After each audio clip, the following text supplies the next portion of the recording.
तबाही का मंजर है और बहुत जगह पर ऐसी तस्वीरें सामने आई हैं। एक और तस्वीर हम आपको दिखाते हैं। जब हमले यहां पर हुए तो उसके बाद ये पूरा इलाका धुआं धुआं हो गया।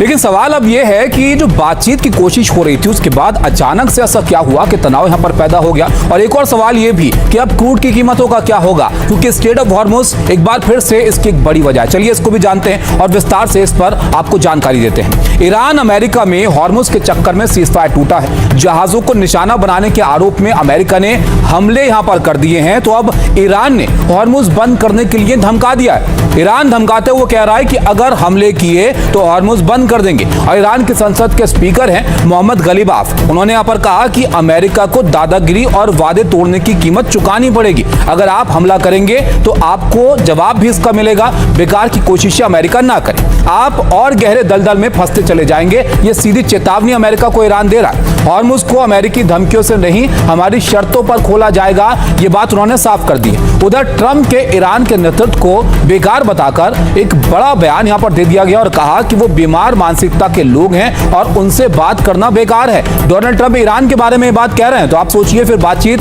कहां पर यहां पर जा सकती है। दोनों ओर से होते हमले और तीखे बयानबाजी से तनाव काफी बढ़ गया है और लगातार दूसरे दिन कच्चे तेल के दामों में बढ़ोतरी हुई है। तेल और गैस की सप्लाई पर भी इसका असर पड़ने की आशंका है, क्योंकि इंटरनेशनल मैरीटाइम ऑर्गेनाइजेशन के प्रमुख ने यहां पर कहा कि हॉर्मुज में करीब 350 जहाज हैं और करीब 6000 क्रू मेंबर वहां पर फंसे हुए हैं। भारतीय विदेश मंत्रालय ने बताया कि हॉर्मुज में हमारे 9 जहाज हैं और इन जहाजों पर 198 क्रू मेंबर सवार हैं और सभी वहां पर फिलहाल सुरक्षित हैं। ये थोड़ी राहत की बात है, लेकिन एक बार फिर से वही हालात यहां पर बन गए। इस बीच अच्छी खबर यह है कि भारतीय जहाज ने हॉर्मुज पार किया है। नंदा देवी जहाज है जो एलपीजी लेने के लिए कतर के रास लफान गया था, इसने हॉर्मुज यहां पर पार कर लिया है। लेकिन स्थिति जस की तस है। अमेरिकी राष्ट्रपति ट्रंप और फ्रांस के राष्ट्रपति क्या कह रहे हैं इस पर, वो भी जरा आप यहां पर सुनिए।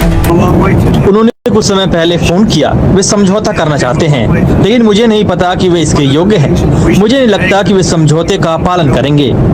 यही सबसे बड़ी समस्या है। मुझे हमेशा खतरा रहता है। मैं ईरान की लिस्ट में नंबर 1 पर हूँ। हम बहुत जल्दी जीत जाएंगे। यह करने का एक और तरीका है। हमारे पास जीतने के लिए कई तरीके हैं, लेकिन हम पहले ही मिलिट्री के तौर पर जीत चुके हैं। उनके पास बहुत कम चीजें बची हैं और वे बहुत बुरी तरह से डील करना चाहते हैं। उन्होंने कुछ देर पहले ही फोन किया था। वे बहुत बुरी तरह से डील करना चाहते हैं। बस मुझे नहीं पता कि क्या वे डील करने लायक हैं। मुझे नहीं पता कि वे डील का पालन करेंगे या नहीं।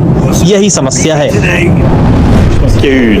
मुझे लगता है कि ईरानी हमलों द्वारा इस समझौते का उल्लंघन हुआ है, जिसके कारण अमेरिका को जवाबी कार्रवाई करनी पड़ी।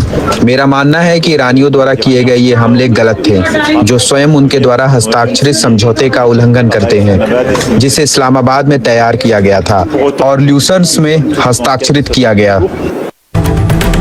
तो आपने सुना, कहीं ना कहीं दुनिया भर के जो नेता हैं वो इस बात से हैरान हैं कि आखिर ये बातचीत होने की कोशिश जो हो रही थी वो अचानक से यहाँ पर विफल हो गई है। लेकिन तस्वीरें कुछ और भी हैं जो आपको यहाँ पर हम दिखाते हैं, कैसे लड़ाकू विमान की सुरक्षा में यहाँ पर ताबूत जो है वो तैनात किए गए हैं। इन तस्वीरों को ध्यान से आप देखिएगा। ईरान में लड़ाकू विमान की सुरक्षा में ताबूत को ले जाया जा रहा है।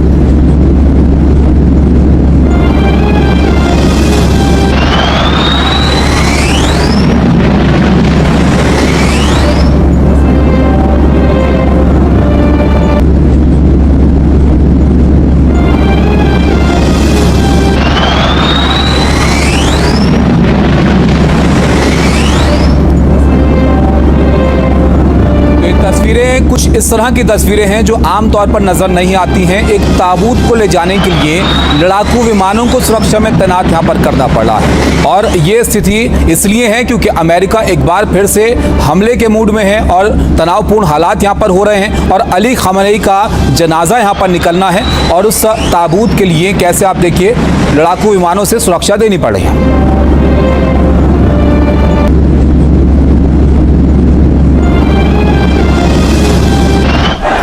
खamenei के अंतिम दर्शन के लिए मशहद शहर में आप देखिए कैसे जन सैलाब यहाँ पर उमड़ पड़ा है, क्योंकि इस अंतिम संस्कार के लिए लोग काफ़ी वक्त से इंतजार कर रहे थे और जब इसकी तारीख यहाँ पर तय हुई, जगह तय हुई, तो सड़कों पर लोगों का सैलाब यहाँ पर देखने को मिल रहा है।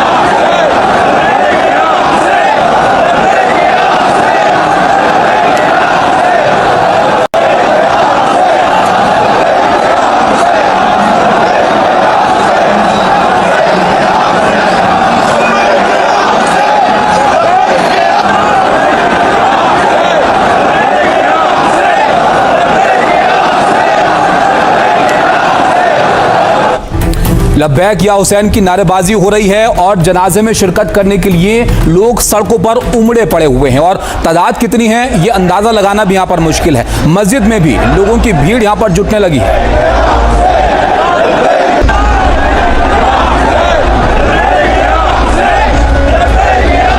तस्वीरें आप देखिए, सुबह से ही दिन भर से जब ये यहाँ पर जनाजा निकलने की खबर सामने आई तब से ही लोग यहाँ पर जमा होने लगे और मस्जिद से लेकर सड़कों तक बड़ी तादाद में लोग यहाँ पर नजर आए हैं। मशहद शहर है ईरान का, जहाँ पर जनाजा ले जाया जाना है अली खamenei का और उनको सुपुर्द खाक करना है।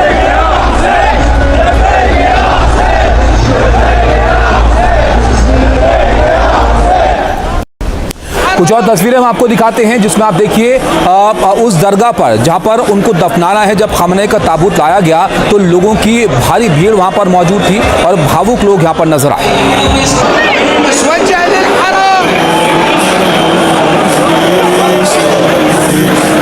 अली खamenei के ताबूत को एक बार छू लेने के लिए लोगों में होड़ यहाँ पर मची हुई थी और आप देखिए हाथों के जरिए ही ये ताबूत आगे यहाँ पर बढ़ता चला गया, क्योंकि लोगों की तादाद इतनी ज़्यादा थी कि यहाँ पर हाथ ही हाथ आपको नजर आएंगे और बड़ी तादाद में लोग इस ताबूत को सिर्फ एक बार छू लेने के लिए इस भीड़ में जद्दोजहद करते हुए नजर आए।